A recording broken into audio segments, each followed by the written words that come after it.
오래전에 여러분 TV 예능 프로그램 가운데 나는 가수다라는 그런 프로그램을 잘 아실 겁니다. 벌써 얼마 지나지 않은 것 같은데 십수년 전에 시작됐던 프로였던 것으로 기억을 합니다. 유명한 가수들이 나와서 전설적인 가수들의 노래를 부르고 경연하는 프로였습니다. 이 프로에 나오는 가수들의 목적은 단 하나입니다. 나는 가수다라는 그 명칭에 걸맞게 정말 노래를 잘 부르는 것이었습니다.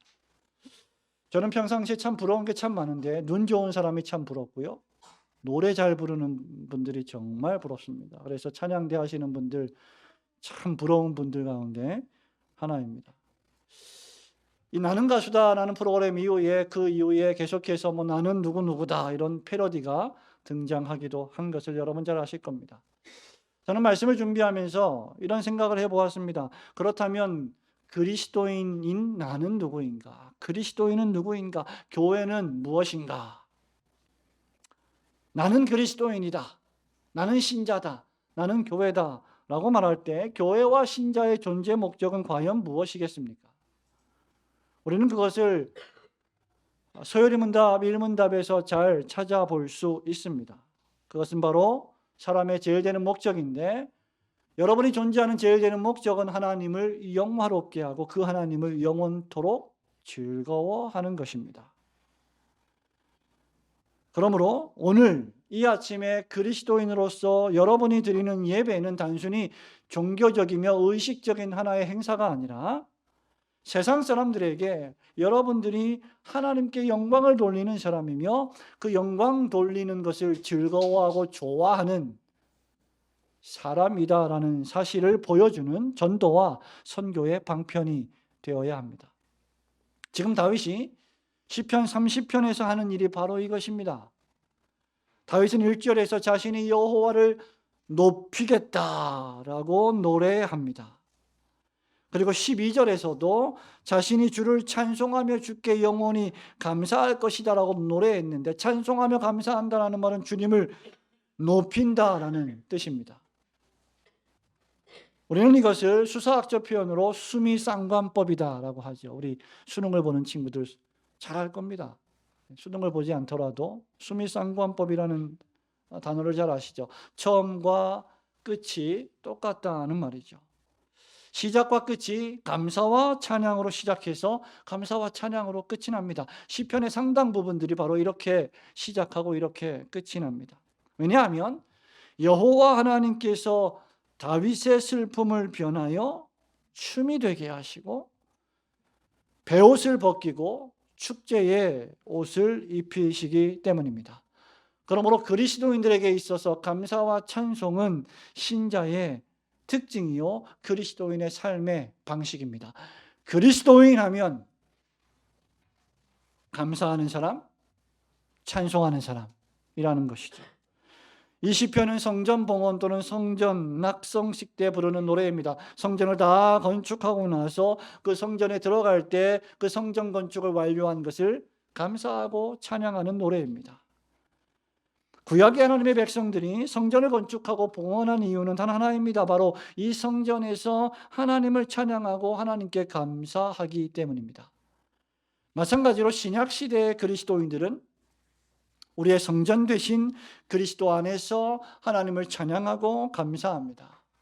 오늘 하반기 감사 예배를 드리는 주일을 맞이해서 이 감사 찬양을 노래하는 시편 30편을 설교하게 된 건 역시 하나님의 크신 은혜와 섭리임을 고백합니다. 성도의 삶은 슬픔이 변하여 춤이 되는 삶입니다. 여러분이 슬플 때, 괴로울 때, 눈물밖에 나오지 않을 때 그것을 춤으로 바꾸게 하시는 분이, 환희와 기쁨으로 바꾸게 하시는 분이 하나님이시다라는 사실입니다. 그렇다고 하면 왜 우리의 슬픔이 변하여 춤이 되는 것일까? 다윗은 왜 우리의 슬픔이 변하여 나로 하여금 춤을 추게 하신다라고 말했던 것일까? 첫 번째로 우선 성도의 영혼과 육신 모두를 하나님께서 살려주시는 분이시기 때문에 우리의 슬픔이 변하여 춤이 되게 하실 것입니다. 여러분 1절과 2절과 3절 말씀 함께 읽겠습니다. 여호와여 시작. 여호와여, 내가 주를 높일 것은 주께서 나를 끌어내사 내 원수로 하여금 나로 말미암아 기뻐하지 못하게 하심이니이다. 여호와 내 하나님이여, 내가 주께 부르짖음에 나를 고치셨나이다. 여호와여, 주께서 내 영혼을 스올에서 끌어내어 나를 살리사 무덤으로 내려가지 아니하게 하셨나이다. 아멘. 다윗은 1절, 2절, 3절에서 개인적인 찬양과 경배로 이 시편을 시작합니다. 내가 주를 높이겠습니다. 내 원수로 기뻐하지 못하게 하십시오. 내가 부르짖습니다. 나를 고쳐 주셨습니다. 나를 스올에서 끌어내어 주셨습니다. 계속해서 개인적으로 하나님을 찬송하는 것으로 시편을 시작합니다. 그리고 나서 4절에서는 개인을 넘어 이제 이스라엘 백성 전체를 향해서 하나님을 찬송하며 감사할 것을 초청하고 있습니다. 다윗은 우선 하나님이 자신에게 어떤 분이냐라고 말할 때 자신이 하나님을 높여야 할 분이다라고 고백합니다. 내가 여호와 하나님을 높이겠습니다 라고 말합니다. 여기 하나님을 높인다는 것이 무엇을 의미할까요? 성도 여러분, 하나님은 이미 높고 높으신 분이십니다. 하나님은 영원전부터 영원까지 이미 영광스러운 분이십니다. 지상에 존재하는 그 어떤 사람들도 가히 하나님을 지금보다 더 영광스럽게 만들 수 있는 존재는 없습니다. 그러므로 다윗의 이 말은 다윗 자신의 생각과 마음과 감정이 영광스러우신 하나님으로 충만하기를 원합니다라는 고백이 됩니다.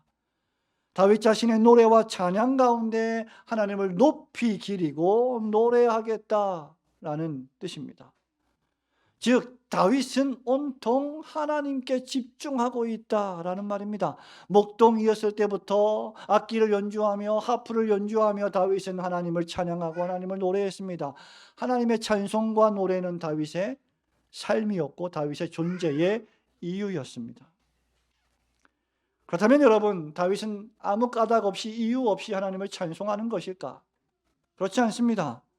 하나님께서 다윗의 영혼과 육신의 생명을 항상 지키시고 매 순간마다 보호해 주셨기 때문입니다. 다윗은 1절에서 뭐라고 말합니까? 내가 주를 높이겠다 말하고 3절에서 내 영혼을 수월에서 끌어내셨다라고 고백합니다. 1절에서도 주께서 나를 끌어내셨다라고 고백합니다. 2절에서는 다윗이 부르짖어 기도하며 하나님이 고치셨다라고 또 고백합니다. 여러 가지 이유에서 다윗의 인생은, 다윗의 삶은 파란만장했습니다. 다윗의 삶 가운데서 죽고 싶은 순간들, 죽을 것만 같은 일들을 다윗은 많이 겪었습니다. 여러분들 못지않게, 아니 여러분들 이상으로 다윗의 삶은 고난과 고통의 연속이었습니다. 여러분이 잘 아는 것처럼 다윗은 사울 왕과 사울의 지지자들과 다윗의 대적이 할 수만 있으면 다윗 왕을 죽이려고 했고 제거하려고 했습니다. 그들은 다윗이 불행해지기를 원했습니다. 다윗이 잘못되기를 원했습니다. 그래서 하나님이 다윗을 저주하셨다라는 사실을 확인하고 싶어 했습니다. 여러분 주변에도 그런 사람들이 혹 있지 않습니까? 다윗이 잘못되고 불행해지기만을 염원하는 사람들 말입니다. 뿐만 아니라 다윗은 죽음에 이르는 질병에 걸리기도 했습니다. 너무 아프고 힘들어서 눈물조차 나오지 않는 고통을 겪었습니다. 더욱이 다윗 자신의 많은 범죄와 연약과 유혹에 빠진 죄로 말미암아 정신적 고통을 당했습니다. 그러나 하나님은 그럴 때마다 다윗을 끌어내셨습니다.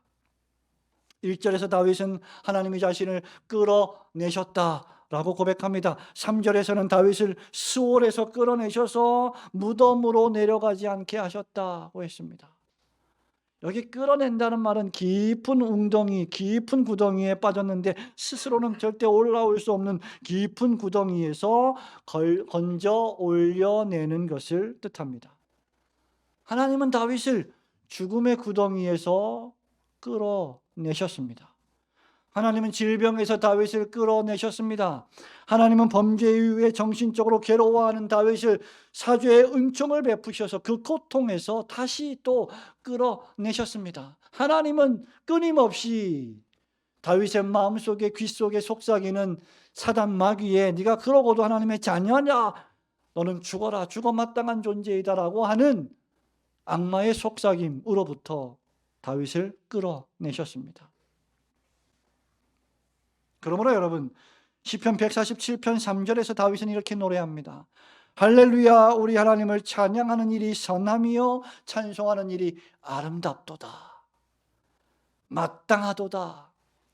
여호와께서 예루살렘을 세우시며 이스라엘에 흩어진 자들을 모으시며 상심한 자들을 고치시며 그들의 상처를 싸매시는도다. 여러분, 진정한 행복이란 무엇입니까? 바로 이렇게 끌어내어 주시는, 상처를 싸매어 주시고 고쳐 주시는 하나님을 알고 그 하나님을 믿고 의지하는 것이 사람의 진정한 행복입니다. 상처가 없는 사람은 아무도 없습니다. 그런데 그 상처를 치유받은 사람과 치유받지 못한 사람의 차이만 있을 뿐입니다. 하나님은 우리 평생에 우리의 죄악의 상처들을 십자가 보혈로 치료해 주시고 회복시켜 주십니다. 우리 평생에 우리를 수많은 악과 죄 가운데서 끌어내어서 보호하여 주시는 하나님 아버지이십니다. 여러분들은 다 양 같아서 각기 그릇 행하여 자기 갈 길로 갔습니다. 지금도 변함없이 자기 갈 길로 가고 있습니다. 자기 자신이 똑똑하다고 생각하고 하나님 없이도 잘 살아갈 수 있다고 교만하게 생각합니다. 그러나 예수께서는 우리를 위하여 고난을 당하시고 십자가에서 피 흘려주심으로 우리를 죄와 죽음에서 끌어내어 주셨습니다. 하나님 아버지는 우리를 너무나 사랑하사 독생자를 주셨고 우리를 멸망치 않게 하셨습니다.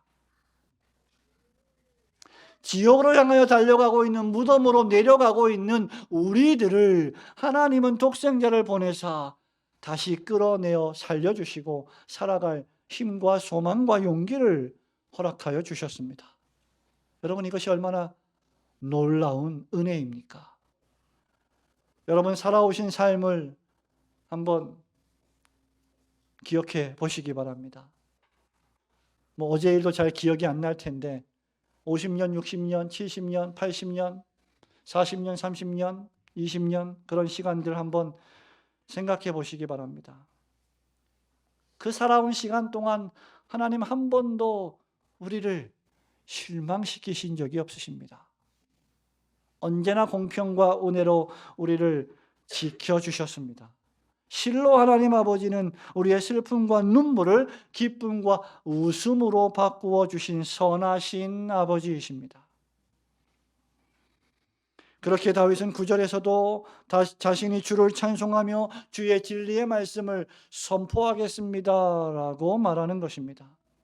다윗이 죽어버리고 무덤에 내려가면, 다윗이 대적의 창에 찔려서, 칼에 찔려서 피를 흘리고 죽어간다면, 죽었다면, 무덤에 내려갔다면 다윗이 어떻게 입을 열어서 감사하고 어떻게 찬송할 수 있겠습니까? 지금 다윗은 그 말을 하는 겁니다. 하나님, 내가 죽지 않게 보호해 주셨습니다. 내가 피 흘리지 않게 끌어내어 주셨습니다. 무덤에 내려가서 먼지가 되지 않게 하셨습니다. 그러므로 나는 지금 입을 열어 찬송하고 감사합니다. 이보다 더 큰 감사의 제목이 어디 있습니까? 여러분이 지금 살아있다는 것 자체가 감사의 제목이 아니고 무엇이란 말입니까? 그렇게 이제 다윗은 4절에서 하나님의 모든 백성들에게 여호와를 찬송하며 그의 거룩함을 기억하고 감사하라고 초청하는 것입니다. 이스라엘 백성들아, 나와 함께 하나님을 찬송하고 하나님께 감사하자. 그는 선하시고 인자하신 분이요, 그는 우리를 무덤에서 끌어내어 주시는 선하신 하나님이시다. 죽지 않고 살아있다면, 여러분이 지금 무덤에 거하지 않았다면 여러분이 할 일은 단 한 가지입니다. 하나님을 찬송하고 하나님께 감사하는 일뿐입니다. 시편 150편, 시편을 마감하는 가장 마지막 시편의 가장 마지막 말씀이 무엇입니까? 호흡이 있는 자마다 여호와를 찬송하라. 여러분들이 살면서 겪어온 수많은 고통스러운 순간들, 아픈 시간들, 위기의 순간들 가운데서도 하나님은 거기 계셨습니다. 그리고 여러분을 끌어내셨습니다. 만일 하나님이 여러분을 끌어내지 않았다면 여러분은 이 자리에 있을 수 없습니다. 때로는 알게, 때로는 느끼게, 때로는 우리가 알지 못하게 하나님은 우리 곁에서 우리를 지켜주셨습니다. 지금도 우리를 지키시고 보호하시고 여러 위험과 위협에서 끌어내 건져주십니다. 그 하나님께 마땅한 감사와 찬송과 영광을 돌리는 것이 바로 매 주일마다 우리가 예배당에 나와 하나님을 찬송하며 예배하는 것입니다. 성도는 바로 이런 하나님을 알고 알 뿐만 아니라 믿고 믿을 뿐만 아니라 순간순간 의지하는 자들입니다. 2022년 감사의 주일을 맞이하여 여러분을 여러 위험에서 항상 끌어내사 지금까지 지키시고 보호하여 주신 하나님을 찬송하며 감사하시는 성도들이 되시기를 주님의 이름으로 축원합니다. 둘째로, 왜 우리의 슬픔이 변하여 춤이 되게 하신다라고 다윗은 고백합니까? 성도를 향한 징계는, 노여움은 잠깐이요 여러분을 향한 하나님의 은총은 평생이기 때문입니다. 그래서 우리의 슬픔이 변하여 춤이 될 것입니다. 여러분 5절 말씀 함께 한 번 더 읽어볼까요? 5절입니다. 그의 노여움은 시작. 그의 노염은 잠깐이요 그의 은총은 평생이로다. 저녁에는 울음이 깃들일지라도 아침에는 기쁨이 오리로다. 아멘. 11절 12절도 함께 읽습니다. 주께서 시작. 주께서 나의 슬픔이 변하여 내게 춤이 되게 하시며 나의 베옷을 벗기고 기쁨으로 띠우셨나이다. 이는 잠잠하지 아니하고 내 영광으로 주를 찬송하게 하심이니 여호와 나의 하나님이여 내가 주께 영원히 감사하리이다. 아멘. 이 시편 30편의 배경은 역사적으로 사무엘하 24장과 역대상 21장에 기록된 다윗이 명령한 인구조사 사건으로 인하여 하나님이 이스라엘 백성에게 진노하신 이후에 다윗이 지은 시입니다. 다윗은 전능하신 하나님을 의지하기보다 전쟁을 앞두고 관리들에게 인구를 조사할 것을 명령했습니다.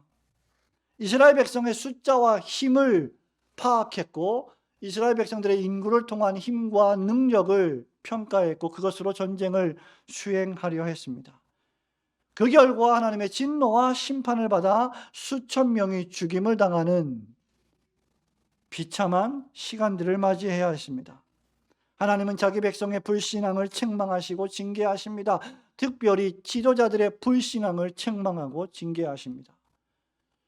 성도 여러분, 고대 사회뿐만 아니라 현대 사회, 지금 우리가 살고 있는 사회에도 아무리 첨단 과학 문명이 발전하고 첨단 기기와 전쟁의 물자들이, 전략들이 발전했다 할지라도 인구란 것은 압도적으로 중요합니다.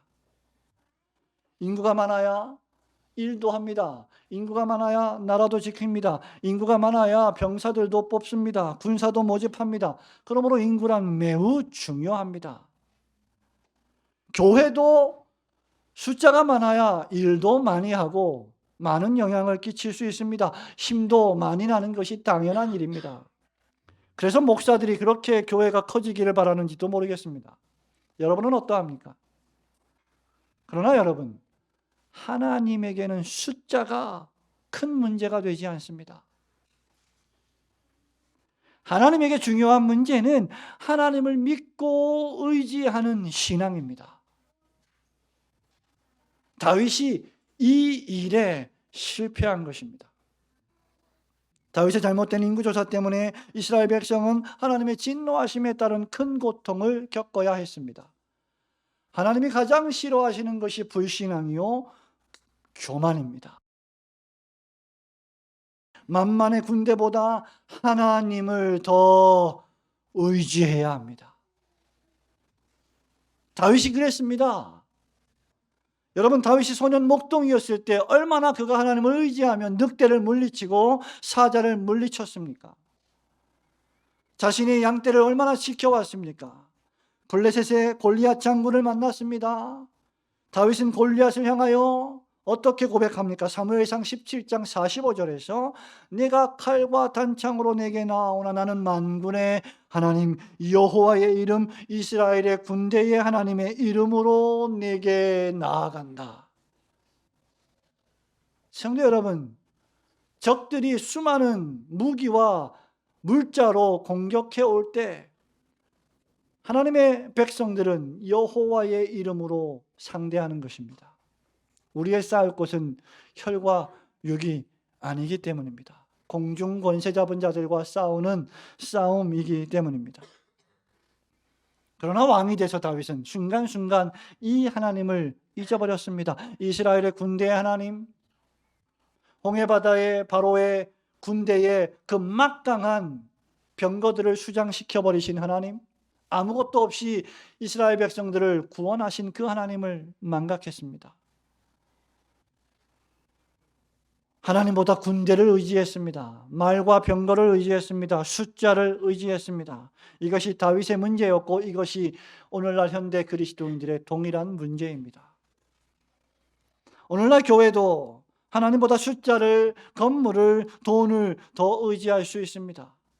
성도들도 하나님보다 사람을 더 의지하고 세상 권력을 더 의지할 수 있습니다. 그러나 그것은 실패하는 것이요, 나아가 하나님의 진노를 사는 길입니다. 왜냐하면 우리 하나님께서 목소리 한번 발하시면 천하의 모든 것이 망할 것이기 때문입니다. 우리 하나님은 주시기도 하시지만 빼앗아 가기도 하시는 분이시기 때문입니다. 주신 자도 여호와시요 취하신 자도 여호와시오니 여호와 하나님의 이름이 영광을 받으실지어다 라고 고백했던 욥의 고백이 여러분의 고백이 되어야 합니다. 우리 예수님께서도 산상수훈의 말씀 가운데 마태복음 6장 31절부터 34절까지 뭐라고 말씀하셨습니까? 너희들이 이방인들처럼 예배당에 나와서 제사를 드리며 예배를 드리면서도 안 믿는 불신자들처럼 무엇을 먹을까, 무엇을 입을까 염려하여 걱정하느냐? 제발 그러지 마라. 먼저 그의 나라와 그의 의를 구하라. 그리하면 이 모든 것을 너희에게 더해 주시리라. 여러분 믿으시기를 주님의 이름으로 축원합니다. 이것이 신자입니다.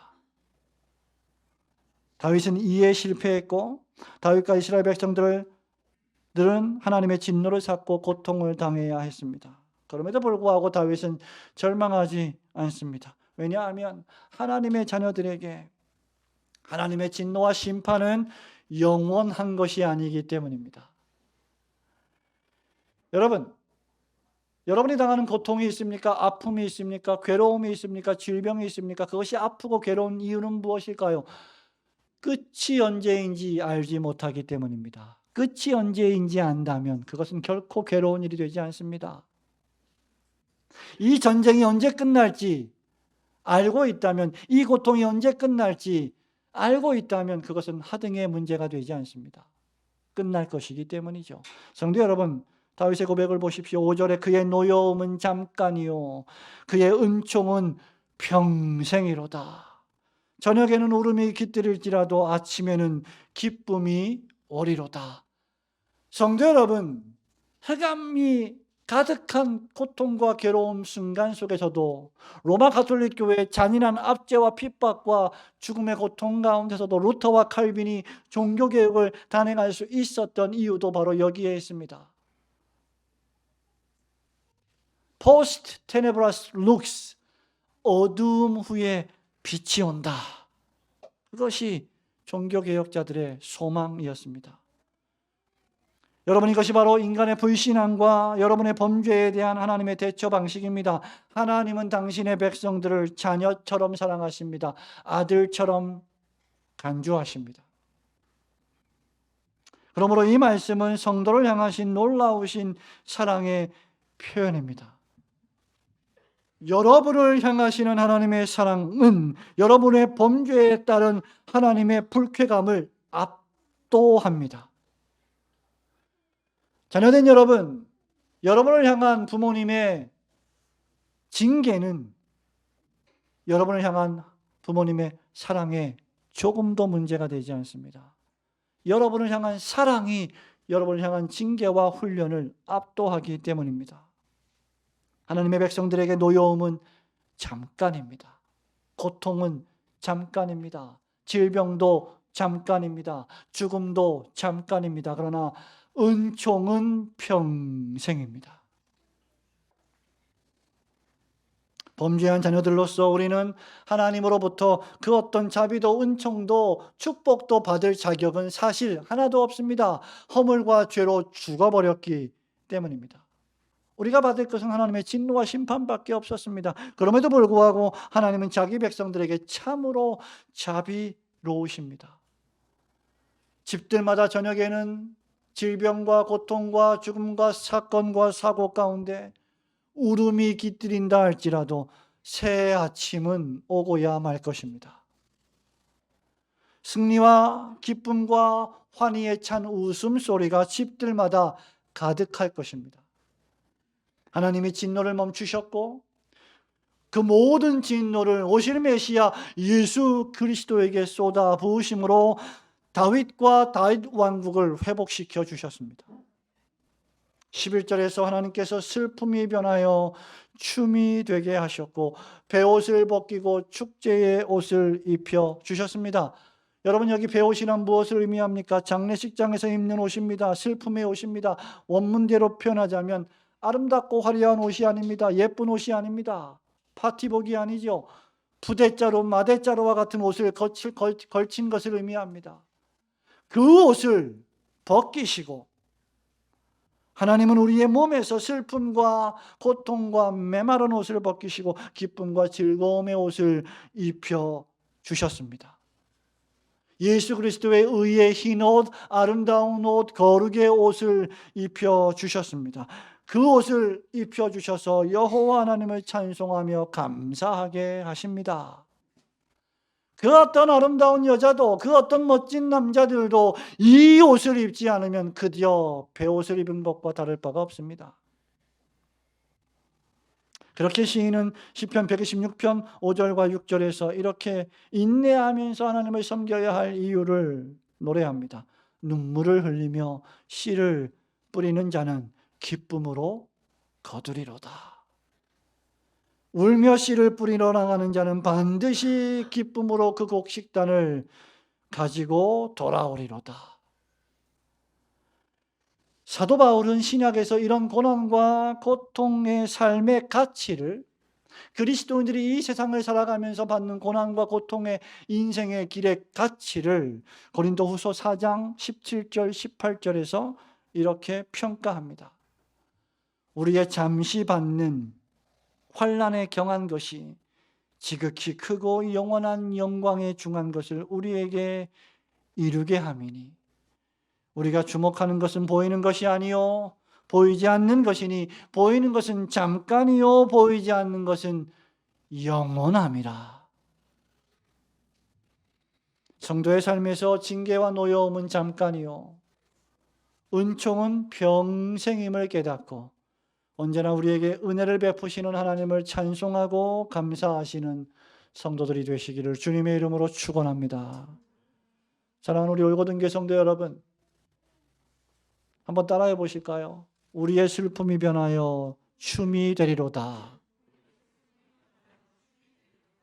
말씀을 맺겠습니다. 시편은 언제든지 그리스도를 예표하는 대표적인 말씀이라고 했습니다.